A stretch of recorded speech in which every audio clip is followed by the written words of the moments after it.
solution LHS is equal to इसमा LHS नगरेर हामी taking RHS गर्छौं किनभने RHS ठुलो रहेको छ cot A minus tan A by cot A plus tan A cot लाई हामी 1 by tan A गर्न सक्छौं minus tan A हैन त्यस्तै फेरि cot लाई 1 by tan A गर्न सक्छौं प्लस tan A अब LCM लिँदाखेरि हाम्रो के हुन्छ त 1 minus tan square A whole divided tan A त्यस्तै तलको पनि 1 plus tan square A तल tan A कटिहाल्छ हैन त बाँचिहाल्छ 1 minus tan square A 1 plus tan square A अब 1 minus tan square A 1 plus tan square A formula हो कसको त cos 2A को फर्मुला हो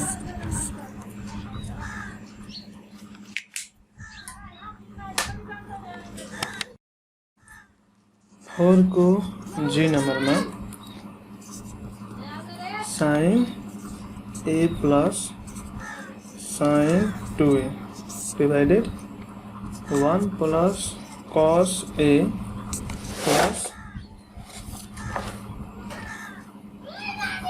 plus cos 2A taking LHS किनभने हामीले प्रुफ के गर्नु छ tan A taking LHS LHS हाम्रो के छ त sin A plus sin 2A 1 plus cos A plus cos 2A यहाँ sin A लाई हामी sin A राख्ने sin A लाई sin A राख्ने sin 2A को formula 2 sin A into cos A divided त्यस्तै यहाँ 1 plus cos 2A छ सिम्पली हामी जस्ताको त्यस्तै राखौं यसलाई cos 2A को फर्मुला त सबैलाई थाहा छ cos square A minus 1 यो र यो क्यान्सल भइहाल्छ माथिबाट sin कमन आइहाल्छ sin A त के बाँचिहाल्छ यहाँ 1 plus sin A भने cos A बाँचिहाल्छ 1 plus 2 cos A त्यस्तै तलबाट पनि cos A कमन तान्ने यहाँ पनि बाँचिहाल्छ 1 plus 2 cos A यो कटिहाल्छ sin A by cos A भनेकै त tan हो यही प्रुफ गर्नु छ हामीलाई त्यस्तै 4 को यहाँ I नम्बरमा 4 को I ले के भनेछ tan alpha plus cot alpha is equal to 2 cosec 2 alpha किन LHS लिने हामीले tan alpha plus cot alpha हैन tan लाई म sin alpha by cos alpha लेख्ने यसलाई cos alpha by sin alpha लेने दुवैको LCM भइहाल्छ sin alpha into cos alpha त के भइहाल्छ sin square alpha plus cos square alpha sin square A plus cos square is equal to 1 sin alpha into cos alpha it means that 1 by sin alpha into cos alpha त यसले 1 लाई म 2 लेख्न सक्छु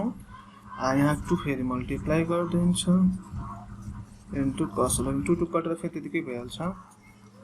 अब फर्मुला मलाई जान्न सजिलो हुन्छ के भइहाल्छ sin 2 alpha 1 by sin 2 by 2 sin alpha पनि कसले लेखिदिन्छु म के 2 into 1 by 2 sin alpha इसको मैंने 1/sin भनेको के भइहाल्छ cos cosec 2α यही नै प्रुभ गर्नु छ। त्यस्तै अब 4 को जे नम्बरमा tan थीटा हैन minus cot theta equal to -2 cot 2 theta. इसमें पनि टेकिङ एनालिसिस गरौँ नै। tan theta minus cot theta के छैन, tan लाई म sin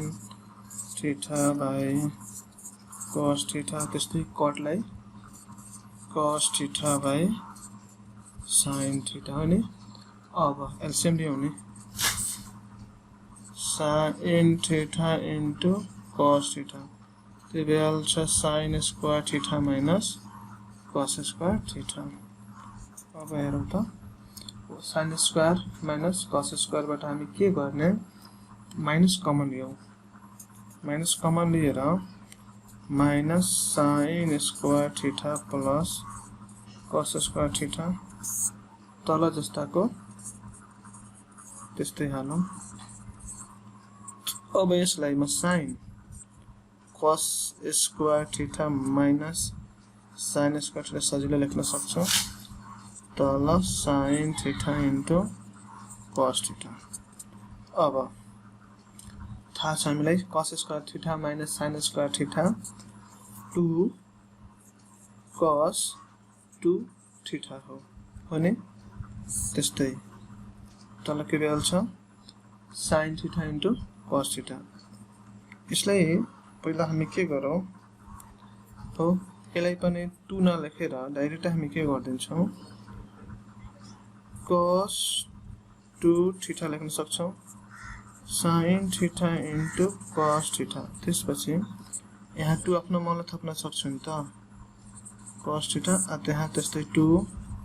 sin theta into cos theta हैन।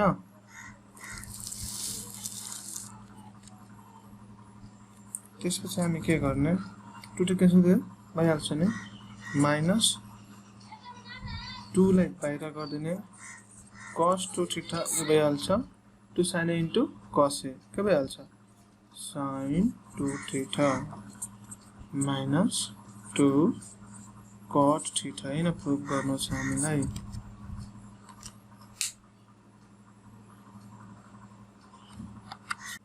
अब 5 नम्बरमा भन्छ प्रुभ दैट प्रुभिङ हो।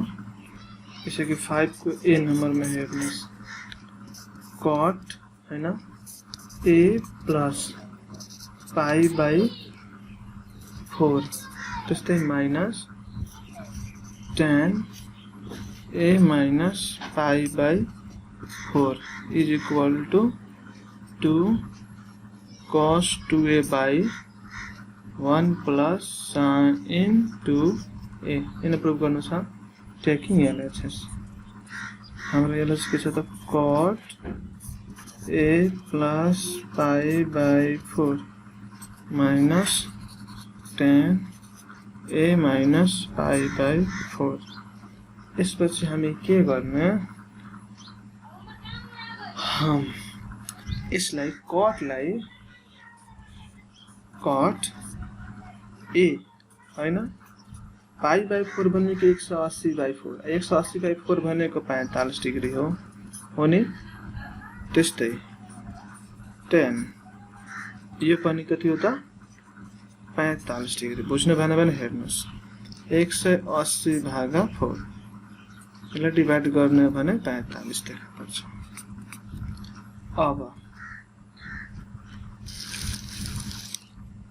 अब हामीले के गर्ने, फर्मुला युज गर्ने, कसको त cot को। त cot को फर्मुला भइहाल्छ cos a प्लस त्यस्तै cos बाई sin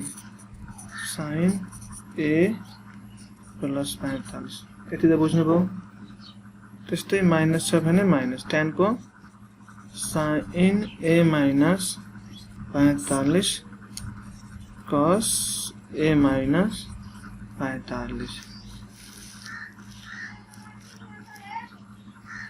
अब हामी के गर्ने त फर्मुलामा तोड्ने cos a plus b को फर्मुला हैन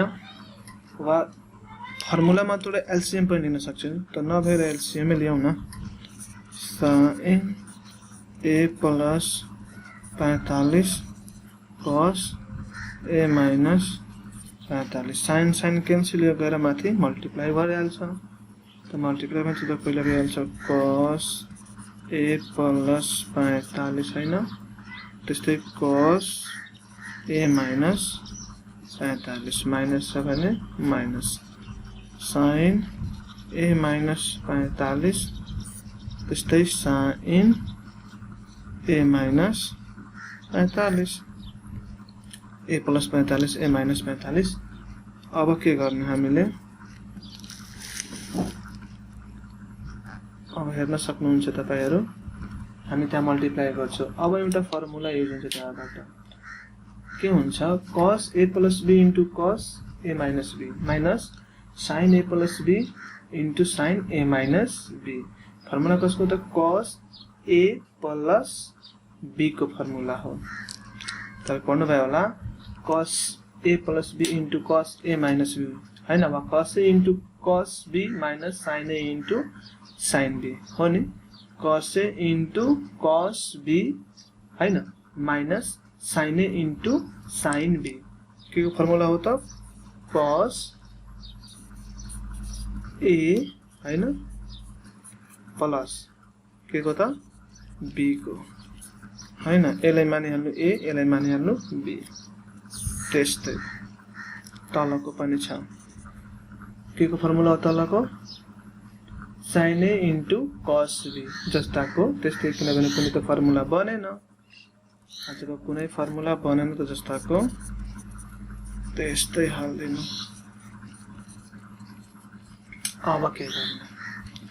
अब यसपछि हामी के गर्ने त माथिको फर्मुला हो cos into cos b plus cos ab plus b cos a plus b त cos 2a लेख्न सक्छौं नि हामीले सजिलै हो नि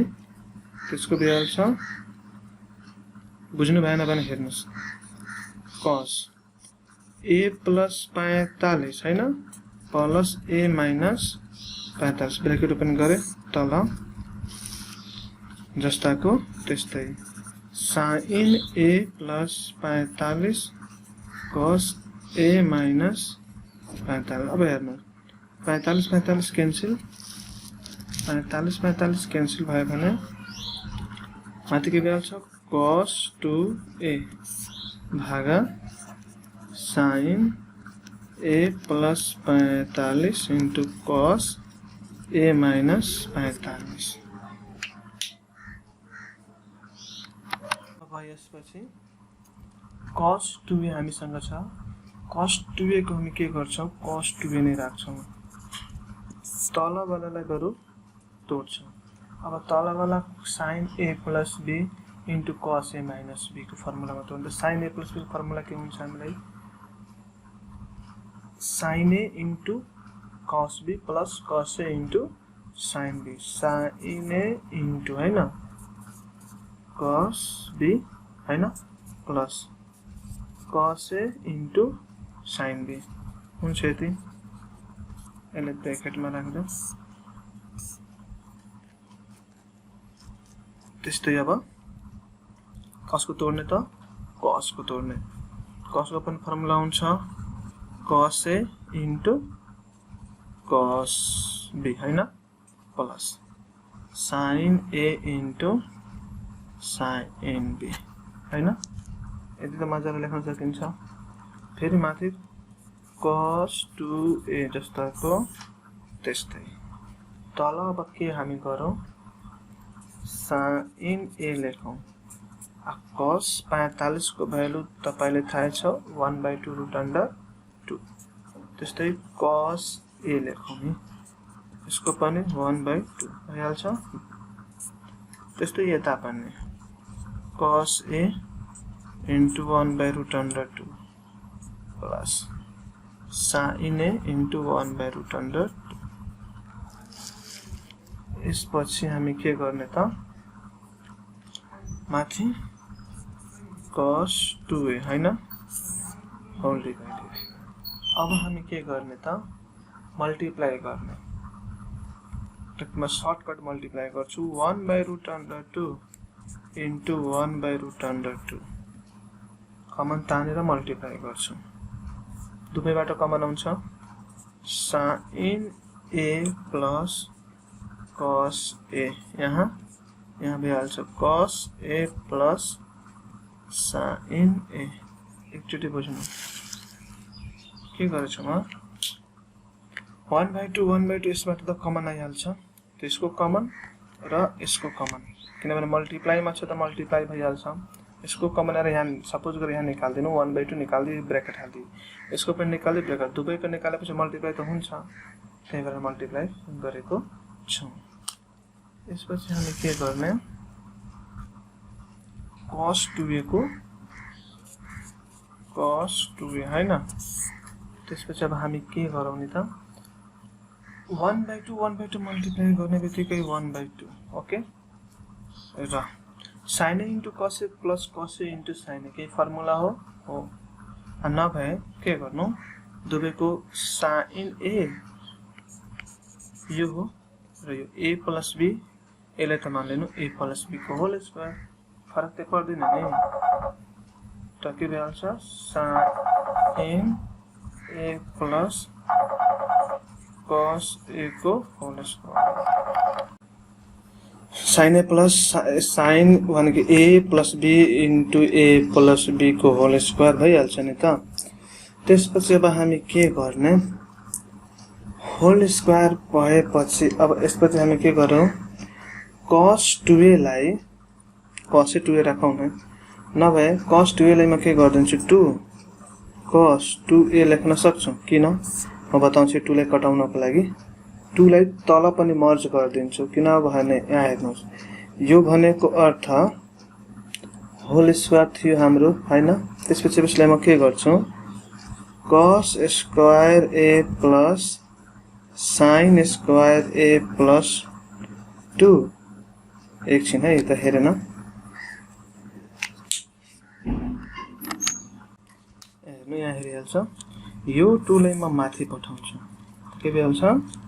2 cos 2a हैन। त्यसपछि यसलाई फर्मुलामा तोड्दिनु a square plus 2ab plus b square हैन, यति भइहाल्छ। त्यसपछि अब हामी के गर्ने माथिको जस्ताको त्यस्तै गर्नु नि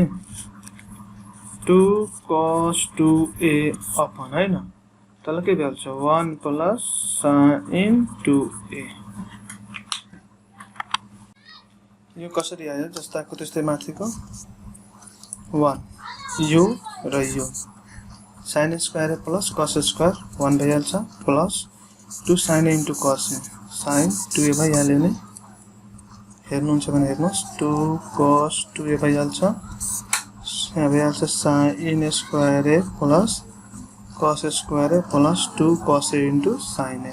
यो 1 भइहाल्छ, यो के भइहाल्छ sin 2a।